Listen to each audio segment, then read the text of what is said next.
जुबैर साहब, मुझे तो ये बात समझ नहीं आ रही कि क्या शहबाज शरीफ जो नियाजुल्लाह न्याई साहब फरमा रहे हैं कि हमारी गलती भूल जाएं, इमरान इस सिस्टम के खिलाफ खड़ा हुआ है, उसको सपोर्ट करें, क्या आइन और कानून की पामाली में साथ दें।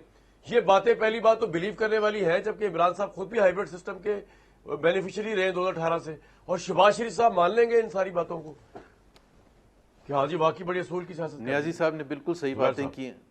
नियाजी साहब ने बिल्कुल सही बातें की हैं। इस वक्त जो इशू है पाकिस्तान के लिए, अगर पहले जो भी हुआ था उसका मतलब यह है कि जावेद लतीफ़ साहब की पार्टी बेईमानी करे, जावेद लतीफ़ साहब की पार्टी 2 नंबर काम करे इलेक्शन में, इलेक्शन को ज़बरदस्ती गन पॉइंट पर फॉर्म 45 को चेंज करा के फॉर्म 47 ले, और इन्होंने ये बार बार मई 9 का जिक्र करते हैं। बिल्कुल करना चाहिए, लेकिन उनको साथ में ये भी डिमांड करना चाहिए कि उसके ऊपर इंसाफ होना चाहिए और कानूनी तकाजे पूरे होने चाहिए। इनको ये भी डिमांड करना चाहिए कि उससे पहले पंजाब असेंबली जब तोड़ी थी इमरान खान ने जनवरी 2023 में, तो इन्होंने 90 दिन में क्यों नहीं इलेक्शन कराया था। That is far far more grave constitutional violation than anything that happened later on by the workers, far more. हम जब कहते हैं कि अवामी लीग बंगाली हमारे से अलग हो गए थे, हम इस बेसिस पर कहते हैं कि हमने उनका मैंडेट नहीं एक्सेप्ट किया था। इन्होंने मैंडेट देने ही नहीं दिया, इसलिए नहीं देने, इन्होंने इलेक्शन कराए पंजाब में और केपी में 90 दिन में, क्योंकि अंदर की बात है कि इन्होंने कहा कि वो तो पीटीआई 2/3 जीत जाएगी और हमारा तो सारा खेल खत्म हो जाएगा।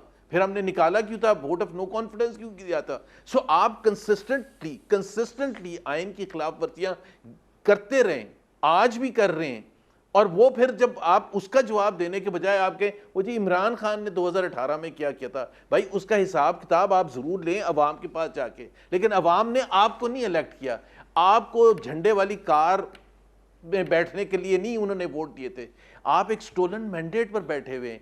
मैं जो बेसिक निकात है कि पार्लियामेंट की सोवरेनिटी का क्या हुआ, जुडिशरी की इंडिपेंडेंस का क्या हुआ, free and fair electoral process का क्या हुआ।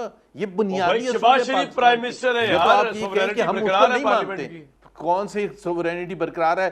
कामरान शाहिद, आप अभी हवाला दे रहे थे ना 2007 का, जब वो इफ्तिखार चौधरी की मूवमेंट चल रही थी, आप माशाल्लाह अभी यंग भी हैं। ये सारा निजाम जो आज चल रहा है ना, ये सारा उल्टा जाएगा 2 साल के बाद, 4 साल के बाद, मुझे नहीं पता, बट 26वीं अमेंडमेंट को भी पूरी कौम बैठेगी उस वक्त, और उस 27वीं या 28वीं या 30वीं अमेंडमेंट से ठीक करेगी। ये सारे जो बैठे हुए इलेक्शन कमिश्नर, लेकिन जुबैर साहब आपको लगता नहीं कि अब की दफा जिन्होंने शहबाज शरीफ साहब is a different case scenario, वो ये निजाम पलटने नहीं देंगे, पकड़ के बैठे हुए। Shehbaz Sharif is different than Nawaz Sharif and नहीं, वो ये होने नहीं देंगे। ये हो सकता है आपकी बात, हाँ बिल्कुल, वो बहुत मुख्तलिफ है नवाज शरीफ से, क्योंकि उनको जाहिर सी बात है उस किस्म की मतलब उनको कोई इशू है ही नहीं कि जी उनके पास अथॉरिटी है या नहीं है। नवाज शरीफ को ये इशू था, इमरान खान को ये इशू था, इसलिए कन्फ्रंटेशन। नवाज शरीफ तो बार बार 50 इंटरव्यूज में कह चुके हैं कि कन्फ्रंटेशन होती क्यों थी, लेकिन शहबाज शरीफ को कोई इशू ही नहीं है। उनको सिर्फ इस चीज़ से इंटरेस्ट है कि जी उनको किस किस्म key benefits, perks and privileges हैं, और वो घूमने जो बाहर जाते हैं मिडिल ईस्ट बार बार इस नाम से कि जी फॉरेन डायरेक्ट इन्वेस्टमेंट लेके आए, और 3 साल के बाद अगर आप हिसाब पूछें तो वो 0/0 है।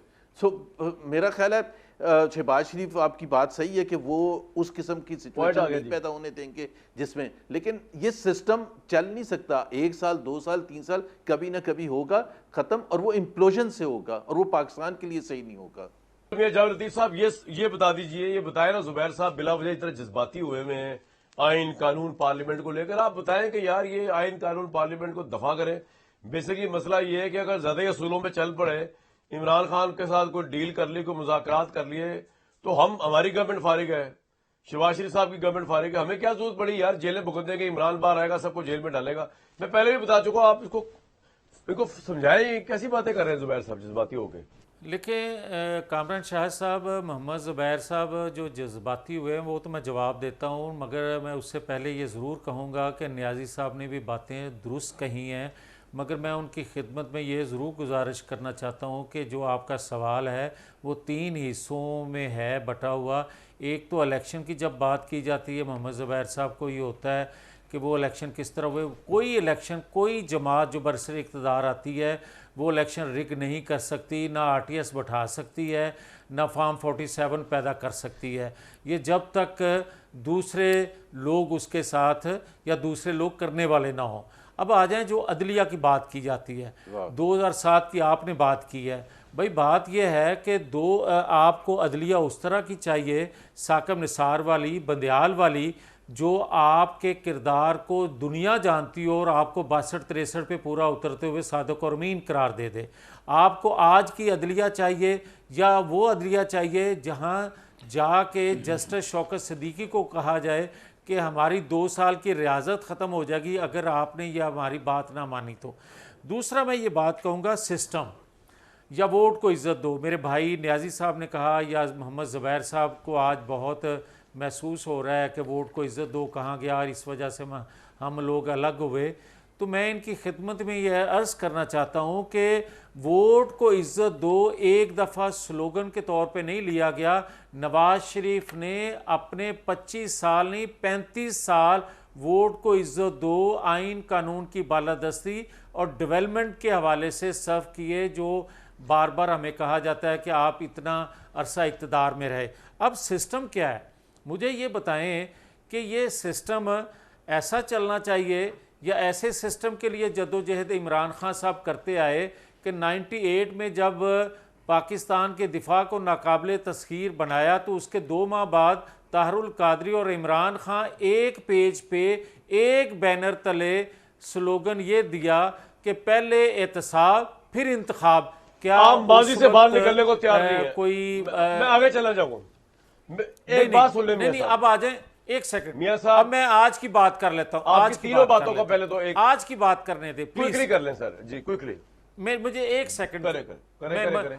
आज का जो कहा जा रहा है सिस्टम, भाई ये सिस्टम के बेनिफिशरी या इस सिस्टम को मजबूत करने वाले इमरान खान साहब हैं, इसकी बुनियाद रखने वाले भी इमरान खान साहब हैं। दूसरे लोगों के साथ मिलके, वो जनरल फैज़ हो, जनरल पाशा हो, जनरल ज़हीर इस्लाम हो, जनरल रईस शरीफ हो या जनरल जो मुख्तलिफ रातों को जिनसे मिलते थे। मगर मैं ये अर्ज़ करता हूँ कि ये सिस्टम बेनिफिशरी PTI है और PTI इसी सिस्टम में दोबारा आने के लिए बेताब है। PTI जो है वो इस सिस्टम को ऑक्सीजन नहीं, इस सिस्टम को दोबारा जिंदगी देने वाली है। 9-10 मई को दोबारा जिंदगी देने वाली है, जब इंडिया पाकिस्तान की पॉइंट जंग आ गया हुई आपका।